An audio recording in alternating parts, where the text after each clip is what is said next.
Chapter 8. Your opportunity confronts you, what will you do with it? Never before was the opportunity of the educated man so great as today. Never before was there such a demand for the trained man, the man who can do a thing superbly well. At the door of every vocation is a sign out, "Wanted a man." No matter how many millions are out of employment, the whole world is hunting for a man who can do things, a trained thinker who can do whatever he undertakes a little better than it has ever before been done. Everywhere it is the educated, the trained man, the man whose natural ability has been enlarged, enhanced 100-fold by superior training, that is wanted. On all sides we see men with small minds, but who are well educated, pushing ahead of those who have greater capabilities, but who are only half-educated. A one-talent man, superbly trained, often gets the place when a man with many untrained or half-trained talents loses it. Never was ignorance placed at such a disadvantage as today. While the opportunities awaiting the educated man, the college graduate, on his entrance into practical life were never before so great and so numerous as today, so also the dangers and temptations which beset him were never before so great, so numerous, so insidious. All education which does not elevate, refine, and ennoble its recipient is a curse instead of a blessing. A liberal education only renders a rascal more dishonest, more dangerous. Educated rascality is infinitely more of a menace to society than ignorant rascality.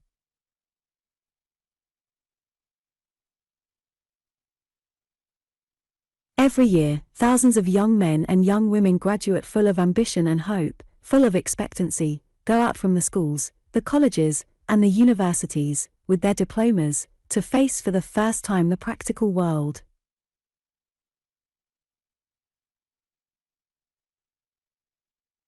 There is nothing else, perhaps, which the graduate needs to be cautioned against more than the money madness which has seized the American people, for nothing else is more fatal to the development of the higher, finer instincts and nobler desires. Wealth with us multiplies a man's power so tremendously that everything gravitates toward it. A man's genius, art, what he stands for, is measured largely by how many dollars it will bring. How much can I get for my picture? How much royalty for my book? How much can I get out of my specialty, my profession, my business? How can I make the most money, or how can I get rich, is the great interrogation of the century.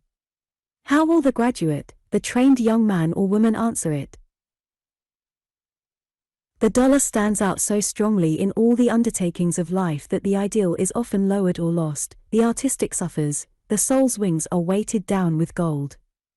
The commercial spirit tends to drag everything down to its dead, sordid level. It is the subtle menace which threatens to poison the graduate's ambition. Whichever way you turn, the dollar mark will swing in for your vision. The money god, which nearly everybody worships in some form or other, will tempt you on every hand. Never before was such pressure brought to bear on the trained youth to sell his brains, to coin his ability into dollars, to prostitute his education, as today.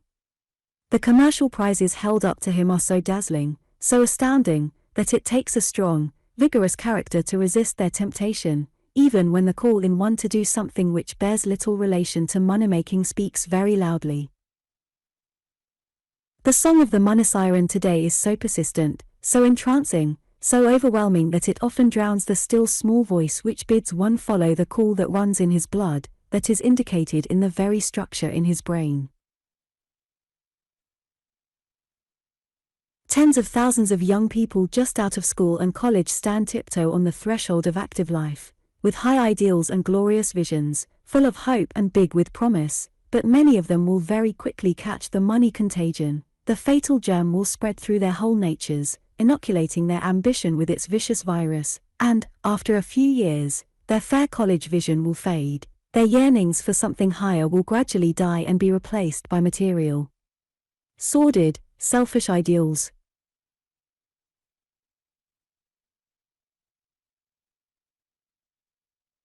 The most unfortunate day in a youth's career is that one on which his ideals begin to grow dim and his high standards begin to drop, that day on which is born in him the selfish, money-making germ, which so often warps and wrenches the whole nature out of its legitimate orbit. You will need to be constantly on your guard to resist the attack of this germ. After you graduate and go out into the world, powerful influences will be operative in your life, tending to deteriorate your standards, lower your ideals, and encoarsen you generally. When you plunge into the swim of things, you will be constantly thrown into contact with those of lower ideals, who are actuated only by sordid, selfish aims. Then dies the man, the woman in you, unless you are made of superior stuff. What a contrast that high and noble thing which the college diploma stands for presents to that which many owners of the diploma stand for a quarter of a century later. It is often difficult to recognize any relationship between the two. American Indian graduates, who are so transformed by the inspiring, uplifting influences of the schools and colleges which are educating them that they are scarcely recognizable by their own tribes when they return home, very quickly begin to change under the deteriorating influences operating upon them when they leave college. They soon begin to shed their polish, their fine manners, their improved language, and general culture. The Indian blanket replaces their modern dress, and they gradually drift back into their former barbarism. They become Indians again. The influences that will surround you when you leave college or your special training school will be as potent to drag you down as those that caused the young Indian to revert to barbarism. The shock you will receive in dropping from the atmosphere of high ideals and beautiful promise in which you have lived for 4 years to that of a very practical, cold, sordid materiality will be a severe test to your character, your manhood. But the graduate whose training, whose education counts for anything ought to be able to resist the shock, to withstand all temptations. The educated man ought to be able to do something better, something higher than merely to put money in his purse. Money-making cannot compare with man-making. There is something infinitely better than to be a millionaire of money, and that is to be a millionaire of brains, of culture, of helpfulness to one's fellows, a millionaire of character, a gentleman. Whatever degrees you carry from school or college, whatever distinction you may acquire in your career, no title will ever mean quite so much, will ever be quite so noble, as that of gentleman. A keen and sure sense of honor, says ex-President Eliot, of Harvard University, is the finest result of college life. The graduate who has not acquired this keen and sure sense of honor, this thing that stamps the gentleman, misses the best thing that a college education can impart. Your future, fortunate graduate, like a great block of pure white marble, stands untouched before you. You hold the chisel and mallet, your ability, your education, in your hands. There is something in the block for you, and it lives in your ideal. Shall it be angel or devil? What are your ideals, as you stand tiptoe on the threshold of active life? Will you smite the block and shatter it into an unshapely or hideous piece, or will you call out a statue of usefulness, of grace and beauty, a statue which will tell the unborn generations the story of a noble life? Great advantages bring great responsibilities. You cannot divorce them. A liberal education greatly increases a man's obligations. There is coupled with it a responsibility which you cannot shirk without paying the penalty in a shriveled soul, a stunted mentality, a warped conscience, and a narrow field of usefulness. It is more of a disgrace for a college graduate to grovel, to stoop to mean, low practices, than for a man who has not had a liberal education. The educated man has gotten a glimpse of power, of grander things, and he is expected to look up, not down, to aspire, not to grovel. We cannot help feeling that it is worse for a man to go wrong who has had all the benefits of a liberal education, than it is for one who has not had glimpses of higher things, who has not had similar advantages, because where much is given, much is expected. The world has a right to expect that wherever there is an educated, trained man people should be able to say of him as Lincoln said of Walt Whitman, "There goes a man."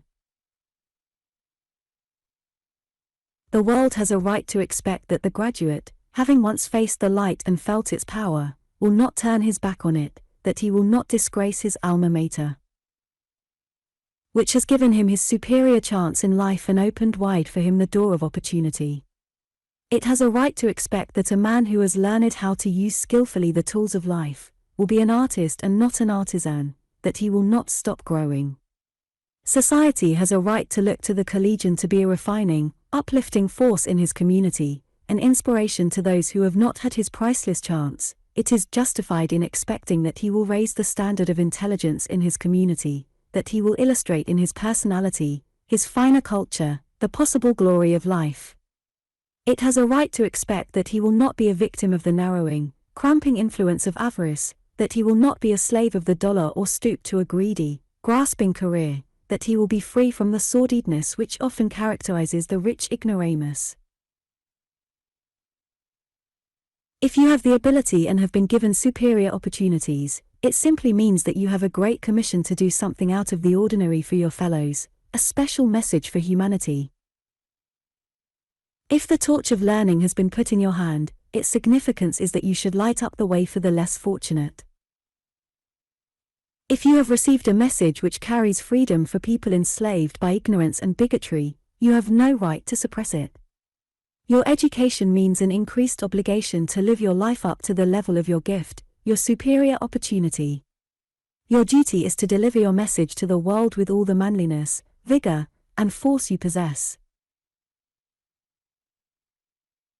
What shall we think of a man who has been endowed with godlike gifts, who has had the inestimable advantage of a liberal education, who has ability to ameliorate the hard conditions of his fellows, to help to emancipate them from ignorance and drudgery? What shall we think of this man, so divinely endowed, so superbly equipped, who, instead of using his education to lift his fellow men, uses it to demoralize, to drag them down, who employs his talents in the book he writes, in the picture he paints, in his business, whatever it may be, to mislead, to demoralize, to debauch, who uses his light as a decoy to lure his fellows on the rocks and reefs, instead of as a beacon to guide them into port?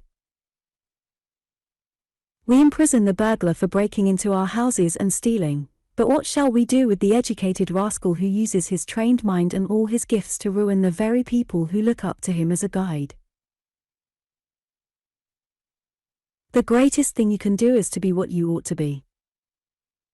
A great man has said that no man will be content to live a half-life when he has once discovered it is a half-life, because the other half, the higher half, will haunt him. Your superior training has given you a glimpse of the higher life. Never lose sight of your college vision. Do not permit yourself to be influenced by the maxims of a low, sordid prudence, which will be dinned into your ears wherever you go. Regard the very suggestion that you shall coin your education, your high ideals into dollars, that you lower your standards, prostitute your education by the practice of low-down, sordid methods, as an insult. Say to yourself, if the highest thing in me will not bring success, surely the lowest, the worst, cannot. The mission of the trained man is to show the world a higher, finer type of manhood. The world has a right to expect better results from the work of the educated man, something finer, of a higher grade, and better quality, than from the man who lacks early training, the man who has discovered only a small part of himself. Pretty good, fairly good, applied either to character or to work are bad mottos for an educated man. You should be able to demonstrate that the man with a diploma has learned to use the tools of life skillfully, has learned how to focus his faculties so that he can bring the whole man to his task, and not a part of himself. Low ideals, slipshod work, aimless, systemless, half-hearted endeavors, should have no place in your program. It is a disgrace for a man with a liberal education to botch his work, demoralize his ideals, discredit his teachers, dishonor the institution which has given him his chance to be a superior man. Keep your eye on the model, don't watch your hands, is the injunction of a great master as he walks up and down among his pupils, criticizing their work. The trouble with most of us is that we do not keep our eyes on the model, we lose our earlier vision. A liberal education ought to broaden a man's mind so that he will be able to keep his eye always on the model, the perfect ideal of his work, uninfluenced by the 1001 petty annoyances, bickerings, misunderstandings, and discords which destroy much of the efficiency of narrower, less cultivated minds. The graduate ought to be able to rise above these things so that he can use all his brain power and energy and fling the weight of his entire being into work that is worthwhile. After the withdrawal of a play that has been only a short time on the stage, we often read this comment: an artistic success, but a financial failure. While an education should develop all that is highest and best in a man, it should also make him a practical man, not a financial failure.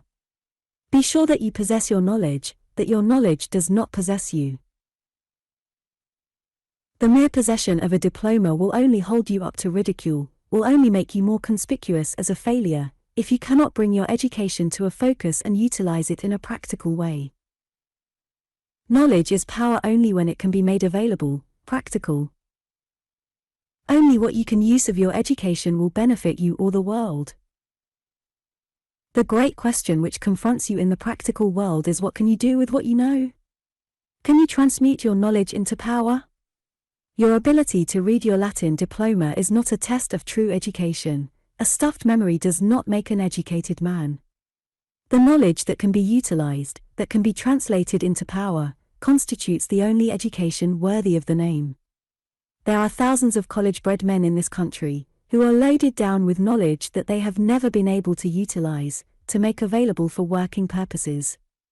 There is a great difference between absorbing knowledge, making a sponge of one's brain, and transmuting every bit of knowledge into power, into working capital. As the silkworm transmutes the mulberry leaf into satin, so you should transmute your knowledge into practical wisdom. There is no situation in life in which the beneficent influence of a well-assimilated education will not make itself felt. The college man ought to be a superb figure anywhere. The consciousness of being well educated should put one at ease in any society. The knowledge that one's mentality has been broadened out by college training, that one has discovered his possibilities, not only adds wonderfully to one's happiness, but also increases one's self-confidence immeasurably, and self-confidence is the lever that moves the world. On every hand we see men of good ability who feel crippled all their lives and are often mortified, by having to confess, by the poverty of their language, their sordid ideals, their narrow outlook on life, that they are not educated. The superbly trained man can go through the world with his head up and feel conscious that he is not likely to play the ignoramus in any company, or be mortified or pained by ignorance of matters which every well-informed person is supposed to know. This assurance of knowledge multiplies self-confidence and gives infinite satisfaction. In other words, a liberal education makes a man think a little more of himself, feel a little surer of himself, have more faith in himself, because he has discovered himself. There is also great satisfaction in the knowledge that one has not neglected the unfoldment and expansion of his mind, that he has not let the impressionable years of youth go by unimproved.